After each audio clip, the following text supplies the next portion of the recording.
All right, brother. So here we are. We got your game, Patriots, Browns. You guys are 11-point favorites. You're 7-0. Another double-digit favorite. Browns 2-4. Over/under 44.5. So I think you guys are going to destroy the Browns. As much as I hate to admit it, I think Baker is going to be like a deer in headlights for most of this football game. I don't think he's going to have a clue what's going on. I don't expect the Browns to block anyone because they never do. And your front is ridiculous, which I got to see in person, and it's not fun to deal with, especially when you can't block anyone to begin with. Jules, tell everybody this with the Patriots defense. You've never seen what? You said you've never seen so many free rushers going at the quarterback in one game. I mean, and then you're going to get a lot more of that. The Browns are in over their head in this one. I don't really expect them to stop anyone either because they haven't done a good job of that. So I think you guys drub them. Let's say, I'm trying to think what's a good score here. I don't know why I'm going to go so low with this, but 28-14. Okay, I'm going to say this right now. You know, the Browns were not taking them lightly. They have a lot of talent on offense with Jarvis Landry, Odell Beckham, Nick Chubb, and I'm really worried about Chubb. I think he could really go crazy. That's the one hope the Browns have is to set the tone with that running game and give Baker some easy play action passes, which is something they haven't done much of, unfortunately. Yeah, so that is their blueprint. I will tell you this, though. I do expect the Patriots to confuse Baker, especially with quarterbacks in their first time, young quarterbacks, facing Bill Belichick. You know what the record is, right? They're 0-11. Yeah, that doesn't go well. So it doesn't go well. The Patriots are home. Another problem for the Patriots defense, that secondary, our secondary, is I think they're going to cover Odell. They're going to take him out. That's going to be their plan. They're going to stack that box. They're going to confuse Baker like they did to Darnold on Monday. You're going to see that a lot. You're going to see a lot of free rushers, especially because their left tackle, Greg Robinson, he got benched. Oh, that's wonderful. So that is absolutely wonderful. You love hearing that before. I do love it. I do love it. And the one thing, here's a lot of news with the Patriots. They were in the news a lot lately, and I mean it's not bad. Anything bad. Bennett's gone. We'll get to that. Michael Bennett has been he was suspended last week, conduct detrimental. He was very vocal. He wasn't happy about his role. We traded him to the Dallas Cowboys and make that defensive line even sicker. Mm-hmm. And even better. They got some rotations down there. Yes, they do. So for a 7th-round pick, they basically shipped him for nothing. Josh Gordon was placed on season-ending IR, from what I was told. The Patriots may release him. Bill Belichick today said that that's not true. Interesting. He said that he doesn't know where they heard that. He said that when that time comes, they'll make a decision. I don't know. I don't think Bill Belichick will really give up on Josh that easy. They did, to clarify in this, because we both were wondering why he was placed on IR, it's because of depth. They did that because he wasn't healthy right now, they said. Even though he had a bone bruise, they said it was minor. Their doctors think it's something serious. He doesn't think it's anything serious. Hopefully it's not an assembly situation for your sake. No. Oh, please not. please no. And also, here's the biggest news of the week. After the win on Monday, they trade for Mohamed Sanu for a 2nd-round pick. Yeah. And I will tell you this.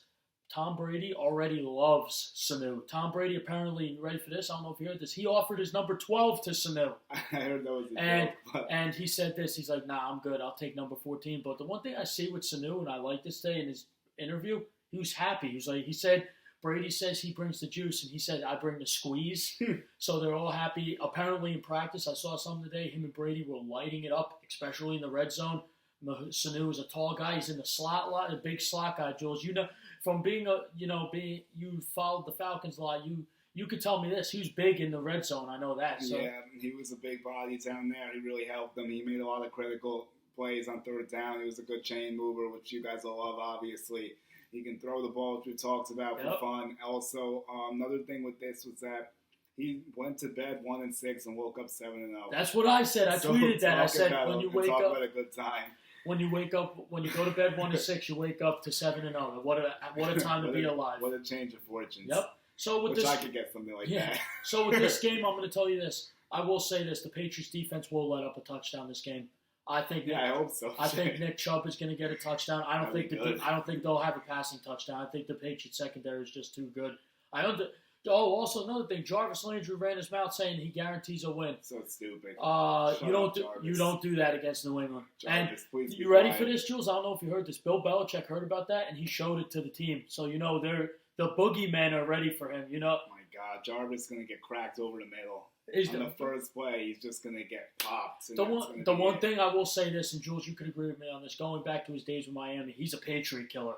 His 10 catches for 88 yards. Yeah, as 8 for 60, those are classic too. Like, it's the Patriots. I think they're going to go over 30 again. They're the number one scoring offense. I think, Jules. What 30? I think 32, 33. Let me try points, to fact check you. 30, but I'm pretty sure that's 32, correct. 33 points a game, and their defense is lighting up. You ready for this? What 3 point? I saw something the other day. 3.9 points per game. Scary. Yeah. Or 6.9, something like that. I know defense, you guys are first by a wide margin. Offense, I could actually get right now. Let's see. That's crazy. I can't believe this. I love every second of this. I've been waiting for a Patriots defense to be dominant, not this dominant. I love it. I love the boogeyman. You guys are first. What is it, 33? Am I right? 32. 32. So right there. Who's first. second? You tell me who's second? Baltimore, 30.6.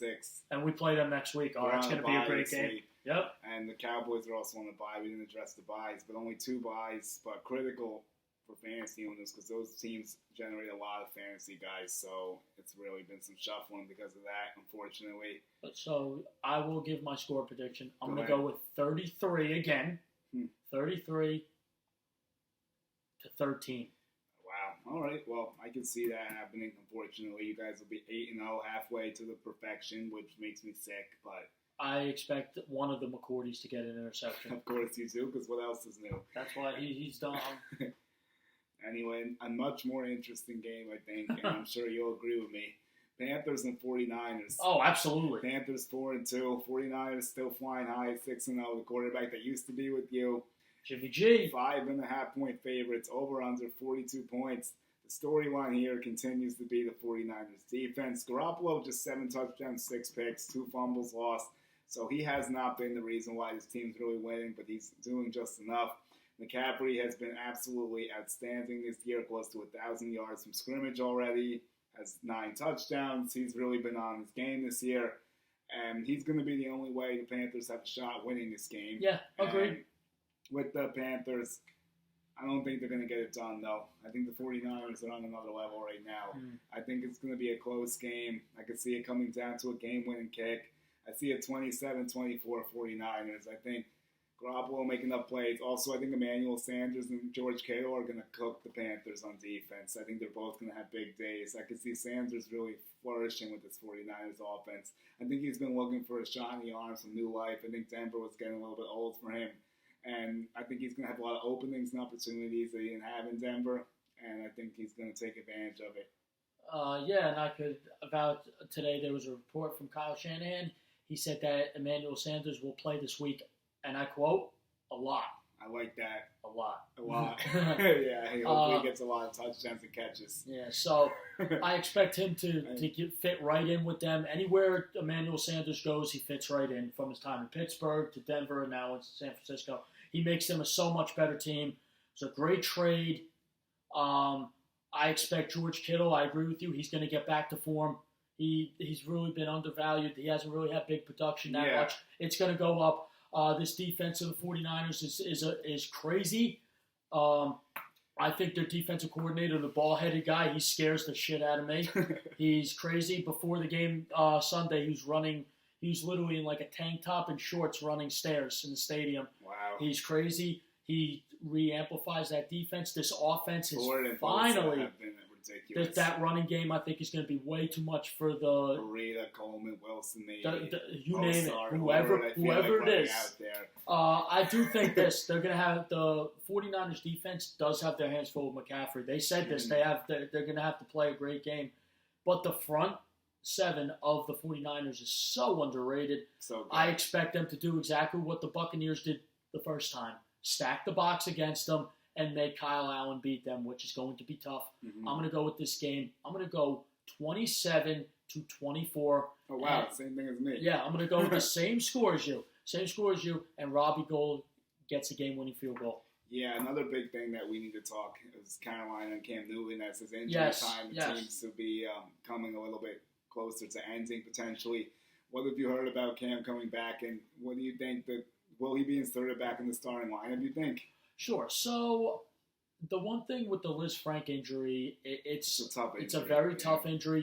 Jules, remember when Santonio Holmes had that injury, and and they thought he could come back, and he was out the whole year. Yeah. Only played a few games. Mm-hmm. It's the exact same thing. It's really bothering him still. They're trying to monitor him. I saw that he has been at practice. I haven't really seen anything about him participating or anything. But I was told if he's good to come back, he's going to play.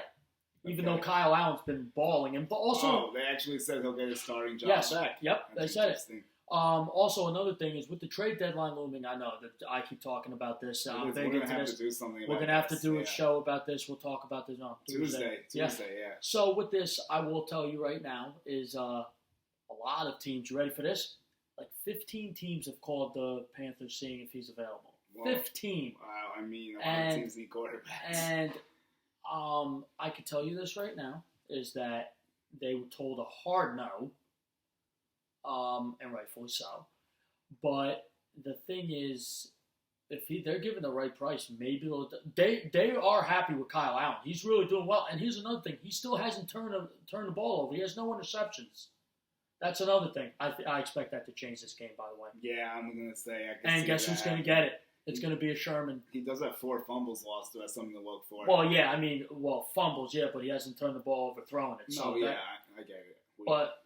But with Cam Newton, that's what's going on, the Liz Frank foot injury, especially for a quarterback when you're planting on your foot, that's a problem. So it's going to be, I'm going to say this, don't expect him back anytime soon. I wouldn't be surprised if he doesn't play the rest of the year, in my opinion. Interesting. So, and I think they're okay with Kyle Allen so far right now, but we'll see what happens. Yeah, it's a long season. All this stuff's going to happen still. They've played 6 games. So, another matchup here. We got Oakland and Texans. Oakland's traveling to the Texans. Oakland got that snap back to reality we were talking about last week. 3-3. Texans 4-3. Not playing as well as they would like. 6.5-point favorites. 51.5 over/under. Anything you see here that the Texans should be worried about? Do you think this is an easy one for them? Do you think the Raiders have any shot on Sunday? Well, here's the problem. Tyrell Williams is most likely not playing. Josh Jacobs is up in the air. He's a game-time decision. I hate that game-time decision. Game-time decision sucks. I hate it, especially with fantasy. I'm going to tell you this. Both of them don't play. They have no shot. And if they do play, they have some shot. I think the Texans... They're good, but they're too inconsistent for my liking, in my opinion. The defense is. Wait a minute. The Texans made a trade. They got a corner. Who? I forgot what corner they got. Oh man, Let me try to look. That happened last week. I forgot about that, but they needed cornerback help. They've had a lot of injuries to the cornerback position. Don't be surprised if they're in the market for Chris Harris too. That's another thing, another team to watch out for. That'd be interesting with them. But with this game with Deshaun Jackson, I expect him to have a big game. Garen Conley from the Raiders. There you go. So, wow. So he's going his old team. Garen Conley, the young guy. People who don't remember him, he's from Ohio State. He was first-round pick. Those of you who remember, he was not higher than he was drafted because he was accused of sexual assault. Yeah, the incident, which he was acquitted of. So here's the thing. This game, I expect the Texans to roll all over them. I expect a big game from Deshaun Watson, Nuke Hopkins. Every week he could have a big game. They don't have. Who don't they have this game? No Will Fuller. Look for Kenny Stills to go off. Also QT. QT. I think could also do well. And I look for Hyde and Duke Johnson in the passing game. I think it's going to be a long day for Oakland again. Yep. I think we get the Texans scoring 31, Oakland getting around 20. I'm going to go with 28-17 Houston. Yeah. All right. So now we have a game that had a lot of excitement but lost it, unfortunately. Yeah. Packers Chiefs. This is going to would have been a game for the year. This would have been one of the best football games of the season. Both teams are still flying high. 6-1 Packers. 5-2 Chiefs. Chiefs are a 4-point underdog, 47.5 over/under. Packers, without Patrick Mahomes, Chiefs aren't winning this football game. No. There's not much to say about this, really. I don't see how it's going to happen even at Arrowhead. Their defense is not good enough to keep them in the game with Aaron Rodgers without Mahomes playing. It's really simple. Packers 31, Chiefs 17. I think this is a beatdown. I agree. Patty Mahomes did practice on a limited basis. He was ruled out officially today by Andy Reid. They said he's close, so we'll see what happens. Unfortunately, it doesn't help this week. Nope. Matt Moore is going to get destroyed by that Packers defense. The law firm of Smith & Smith is going to have a very, very good day serving justice to Matt Moore. There you go. So here's what I think. Devontae Adams is doubtful. That's another thing. Yep, I was going to ask about that. Good call. There you go. I read your mind. Geronimo Allison, he's going to play. Maybe he'll bounce back Maybe again. He'll actually Here's the wake thing. up for once. I think that the Packers, whoever they put at receiver against this abysmal secondary, this all overall defense of the Chiefs, they're going to have a monster day. Do you think Allison's worth a spin for me? You know what? Yeah, because they're not going to key on him, and you know what? Maybe because they're going to key on Valdez-Scantling.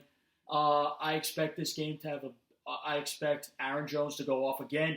I didn't realize how good of a receiver he is too. Yeah. We have him in our fantasy league. We love him. Yeah, he's been good. I'm going to tell you this, Jules. I think Aaron Rodgers is going to replicate what he did last week. I think see it. I'm going to say over 400 yards passing. I'm going to say 4 TDs this time. I'm going to go with 34 to 21. And I'm going to say 2 touchdowns come off of the fastest man I've ever seen, Tyreek Hill. Okay, yeah, I think Hill could still play well. I mean, they could get the screen game. All you got to do is just throw it up to the guy. Yeah. So, Dolphins and Steelers. Best game of the week, in my opinion. Yeah, this is going to be a real doozy. I'm sure they were looking forward to this when they scheduled it. I'm not even sure why this is on the schedule. Like, when did anyone think this game was going to be appealing at all, honestly? I mean, the Dolphins never had any hopes this season anyway. Like, who scheduled this? This game is just garbage. Yeah, I don't know why they're putting the Dolphins on primetime. And to make it even worse is the fact that Roethlisberger ain't even playing. So now it's Mason Rudolph in the backup. And Steelers will win this football game, but I'm going to surprise you and say the Dolphins cover. Wow. I think the Steelers won a sloppy one, 23-16. 23-16. Okay, I think Juju Smith-Schuster is going to have a big bounce-back game. We haven't really seen that monster game from him. I think it's going to be this game. This could be a game for Juju. Yep. Maybe James Conner as well. Yeah, I think everyone's going to have a good game. I think that Devin Bush of the linebacker for the Steelers is going to eat up whoever plays quarterback. I picked up Bush as my defensive player this week. He's such a beast. Yeah. I'm going to say this. I'm going to go with 27 to 14. Oh, so you're just covering. Yeah, you also. 27-14, and whatever quarterback comes in, because if Fitzpatrick starts, you will see Josh Rosen. Let's face it. We've seen it every game this year. With that being said, I do think they will turn the ball over a lot as they do. This Dolphins team is just abysmal. Whoever they put up a high school team against them, and I think that they could get the victory on them. That's how bad they are. There's not much really to say from me about this game. I just think the Steelers are going to get this dub.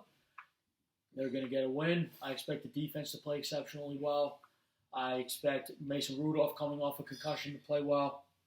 Connor and Juju Smith-Schuster going to have a good game. Yeah, Dolphins, I mean, it's Preston Smith and you've got Drake and Fitzpatrick, but yeah, it's not going to happen. Yeah. They're staring 0-7 right in the face, and it looks like that is more likely to happen than not. So, for this week, we wrapped it up. I'm Julian Gallardi. I'm Bobby Thompson. Follow, like, subscribe, sponsor. Tell someone to check this out. If you like us or don't like us, leave a comment. Feedback, we appreciate it. Get involved. Love it.